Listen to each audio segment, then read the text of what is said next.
Welcome to another bonus episode of the 300th celebration of the Geeks OUT Podcast. We are doing a retrospective of FlameCon from the very first year. And next up, we have Nicole and Nicole from South Street Art Mart in Philadelphia, Pennsylvania. Hello and welcome to our next in our wonderful interviews, our FlameCon retrospective, talking with people who were there at the very first FlameCon in 2015. I would love to introduce Nicole and Nicole, who are wonderful artists and creators who are behind the South Street Art Mart. Yeah. Nicole and Nicole. Please introduce yourselves. You go first. Well, I'm Nicole K. I go by Taped Off TV. It's very, I never know how to do this with our names because it's very confusing. I'm Nicole K. And this is my wife, Nicole W. I'm Nicole W. I have my company under Night Owl Designs, but are together as a whole, we are South Street Art Mart. You're partners in business and life. Yes. Today is actually our 12-year anniversary. It is. What? Yeah. Oh, congratulations. That is so amazing. Thank you. I wish I knew what the 12th anniversary thing was. I think it's internet or so. I think yes. It's virtual. It's virtual exchange. It's an exchange of ideas. Yeah, exactly. Yes, exactly. Oh, wonderful. Oh, congratulations. Thank you. Thank you for joining me. So, as I said, through this series, we are talking with people who were there, who experienced FlameCon in its infancy, where we were in a big, gaudy wedding venue at the Grand Prospect Hall, making all your dreams come true. That place was beautiful. It was the most amazing building I've ever been inside of. I couldn't believe it.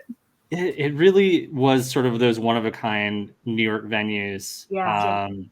RIP, if you were unaware, the building, it has been torn down from the inside, essentially. Yeah. Oh, no. It had the most beautiful, honestly, the first thing I think of when I think of the first FlameCon was that bathroom. The bathroom in that place was like absolutely stunning. I've never seen anything like it. Yeah. I stole a fixture now that they knocked it down. I know. So the owners had passed and it got sold, and they decided, like all real estate, let's tear it down and build something that is boring. Yeah. It was the most amazing space. We pulled up and we were just like, oh my God. And I know it's not the most ideal load in when you have a ton of stuff. That elevator that somebody had to let us up, but it was just incredible. Holy thing. I was like, this is amazing. That old school elevator that you had to have an operator to use, and someone who had to be we had to have someone shown how to do it, and then they were like, oh wait, no, the staff was like, oh, we'll handle this, and we're like, oh, okay, good to know now.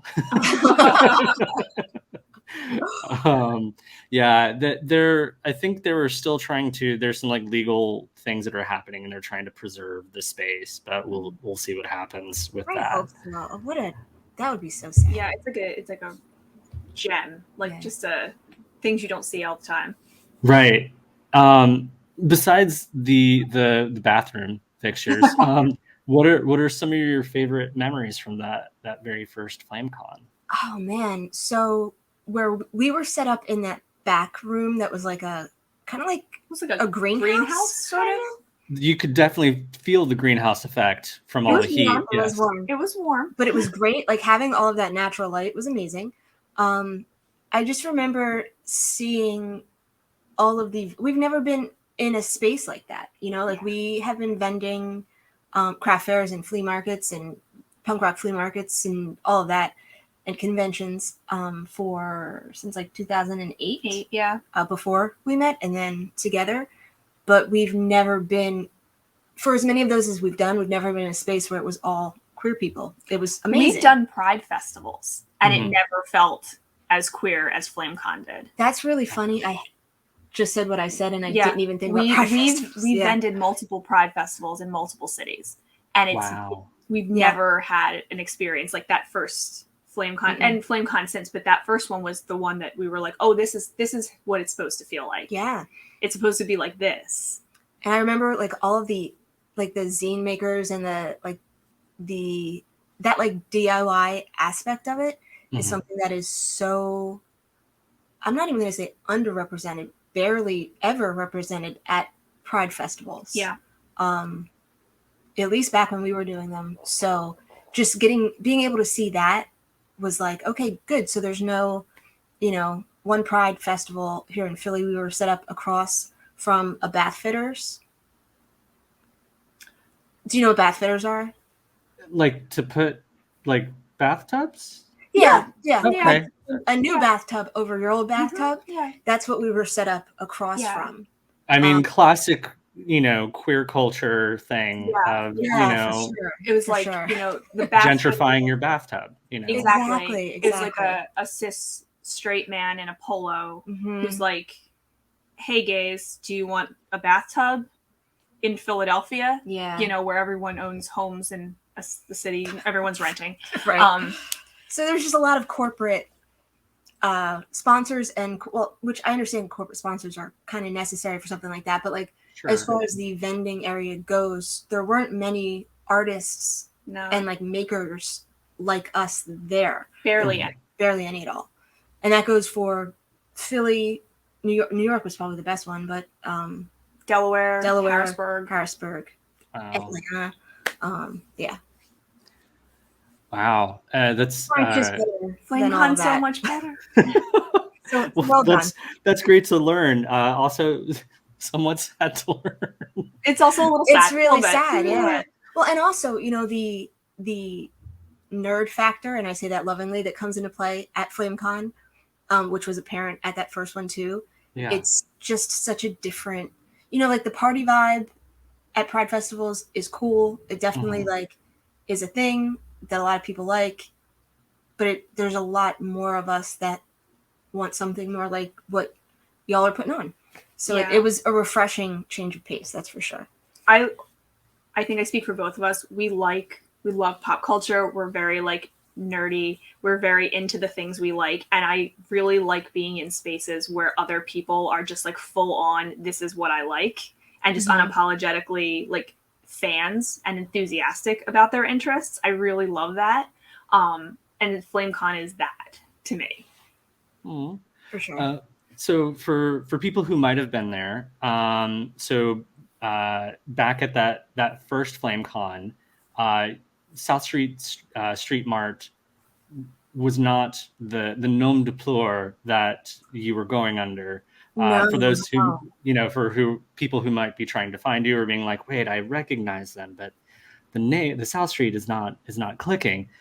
So back then it was Rainbow Alternative and Night Owl Designs. Yeah.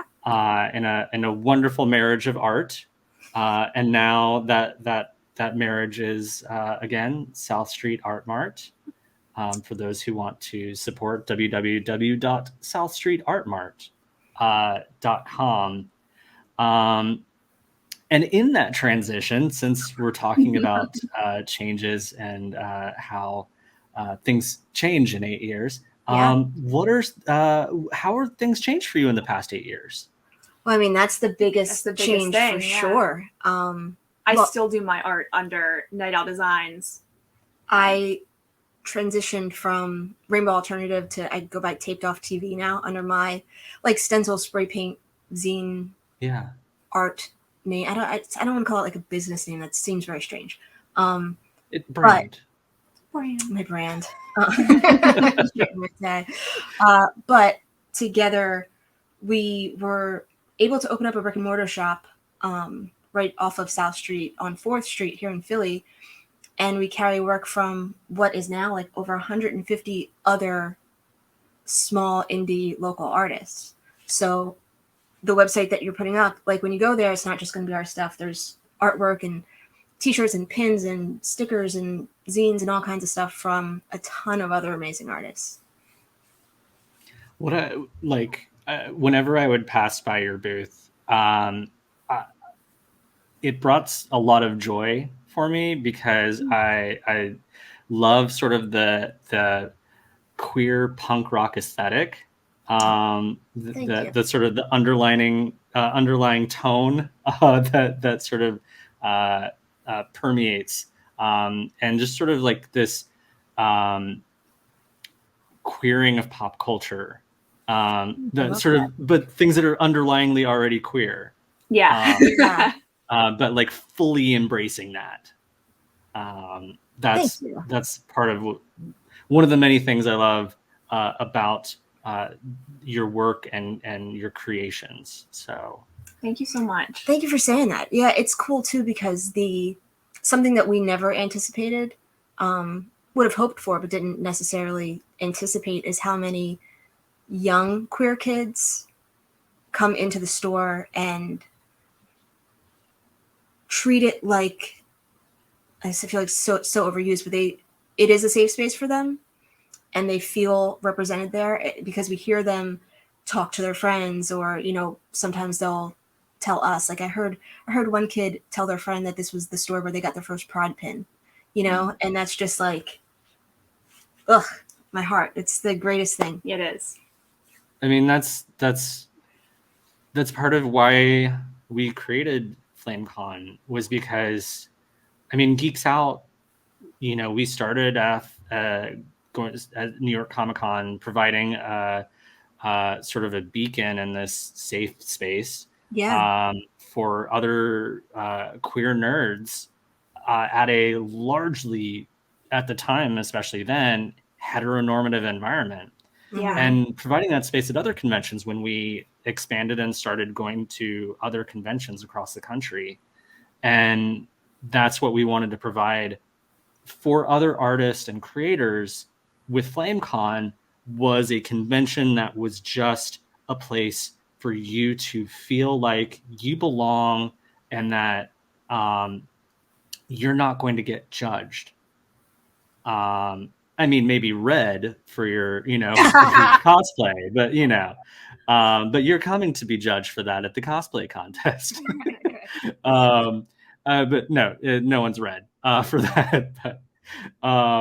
But a place where you can just be yourself, and for other artists to feel safe, and that they're not going to get like, what's this? Is this queer? Like, what's this queer stuff?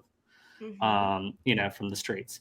It feels like that at FlameCon. You feel that easiness immediately. It feels comfortable from the gate, like from the first event. And we do a lot. I'm Black, we're queer, we have the same name, so there's like a lot there, right? And the two of us normally move through spaces that are like, we do a lot of horror conventions, which are so much fun. Like, don't get me wrong, we've met a lot of cool people and we really love doing them. And they've definitely gotten queerer. They have. But when we first started doing it, it was not like that at all. Mm-hmm. Yeah, so you have, the two of us moving through those spaces as some of the only Black people, some of the people of color in general. Only out queer people. We're kind of like surrounded by a bunch of cis-het white dudes. Straight white dudes, I should say. And so it's like, we're so used to being in those spaces that coming to FlameCon for the first time was the polar opposite of that. Yeah. The feeling that we got of, we felt safe and at ease. I think that's the best way to say it, right? It just felt easy.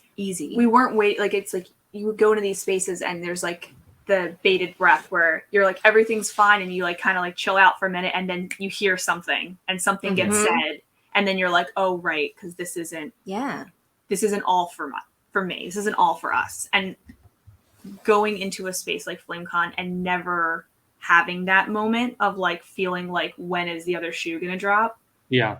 We didn't really realize how needed that was for us.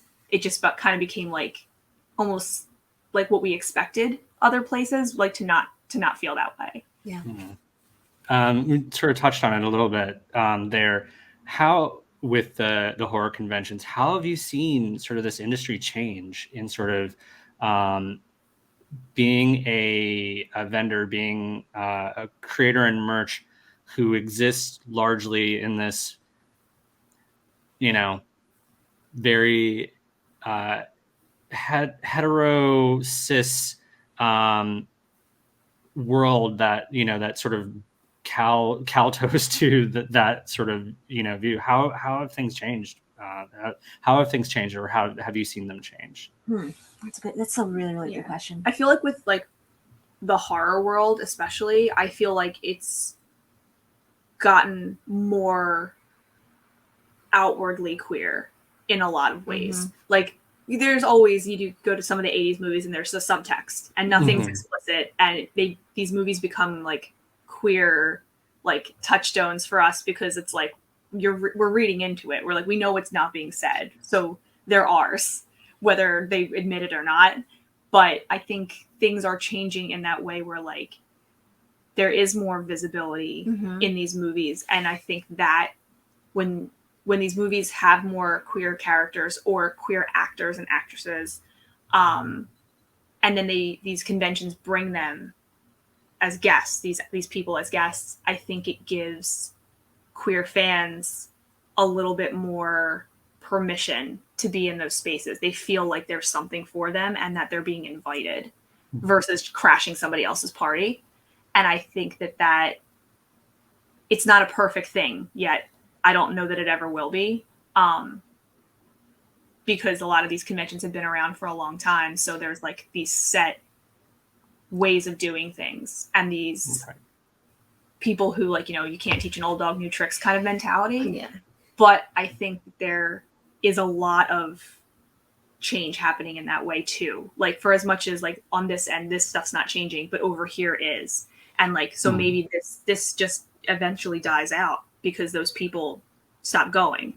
I think it has a lot to do with the people that are behind the wheel too, because I think the folks behind the scenes at a lot of the conventions that we do, specifically I'm talking about horror conventions, we do other types, but seem to be the same kind of guy, and they're kind of set in their ways. So I don't think that they're really going out of their way to try to make things more inclusive. But I think that the vendors themselves and the crowd, and in turn the characters in the movies and the actors that come as guests, I feel like that's what's changing. Yeah. Sort of talking about horror movies, as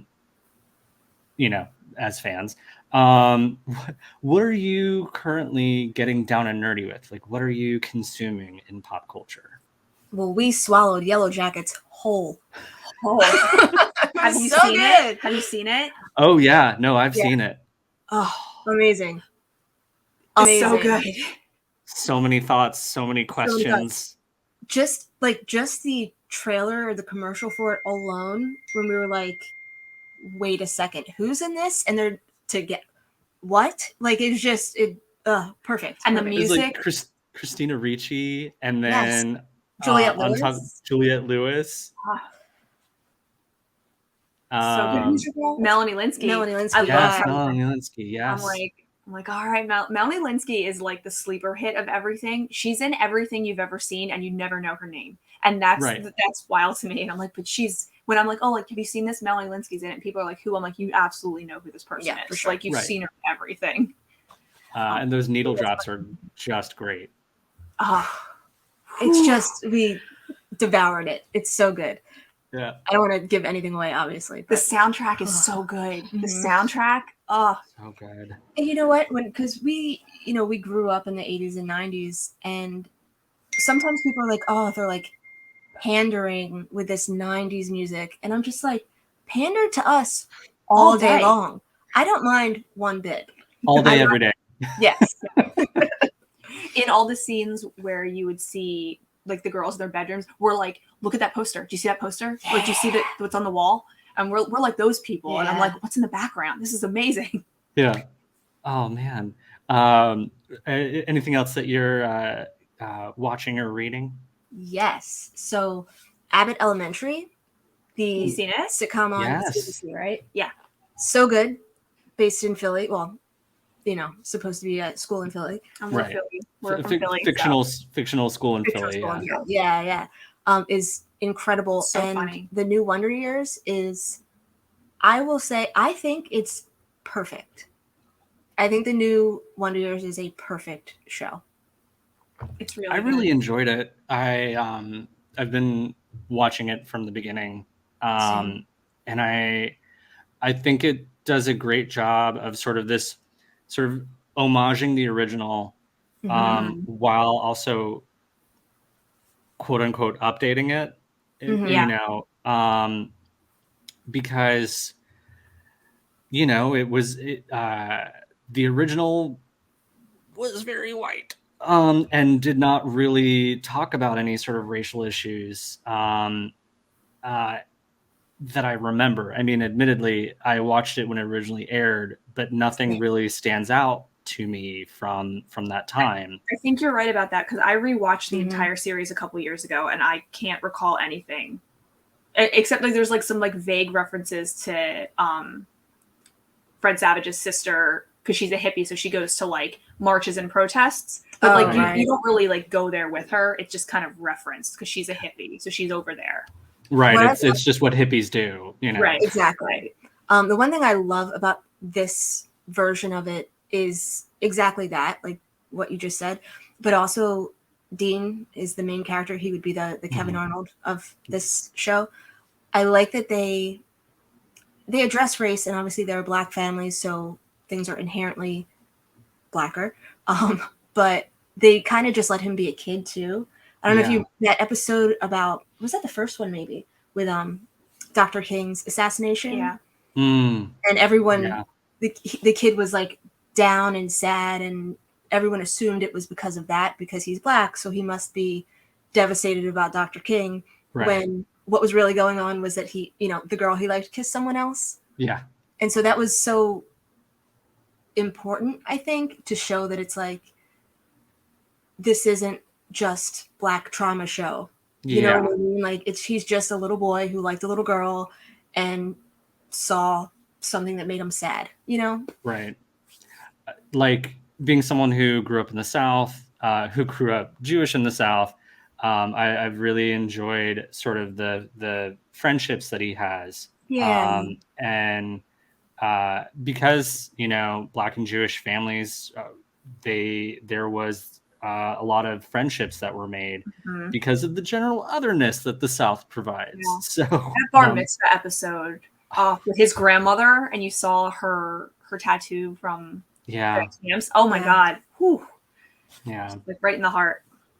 Really, really is a great show, and hoping that it continues being successful. So Me too. I hope so too. I'm kind of a jinx with shows that I really like. They normally only last 2 seasons. It's all my fault for some reason. I just love them purely, and then they leave. So I hope that this isn't the case for this one. Well, either way, we'll enjoy it while we have it. Yes. So we wrap things up. Where can people find you? I think the easiest one-stop shop is South Street Art Mart. We are on Instagram, on Twitter, and you can find each of us individually there, especially through Instagram. But if you go to the website, it has all of our info, and it also links to all of the artists in the shop. So if you see something you like, you can follow those people on Instagram as well. And we have our products on the website as well. We sell our products within the store. So it's not just other people. If you've seen us online or at FlameCon, like, our stuff is there too. Yeah. Awesome. So that is www.southstreetartmart.com. But if you are in the Philly area, please go patron the Nicole's shop. Yeah. Please come say hi. Yeah.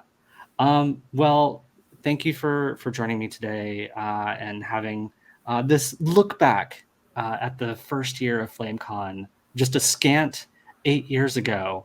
when Can't we were believe all it's been 8 such years. fresh-faced babes. Oh, like for real. Yeah. Yeah. And we hope to see you and everyone at future FlameCon. So We'll be there as long as you'll have us. Absolutely. That's for sure. we would always love to have you. So yes, I look forward to looking through all of your queer punk art and wares, as it were. Damn it, of wares. Yes.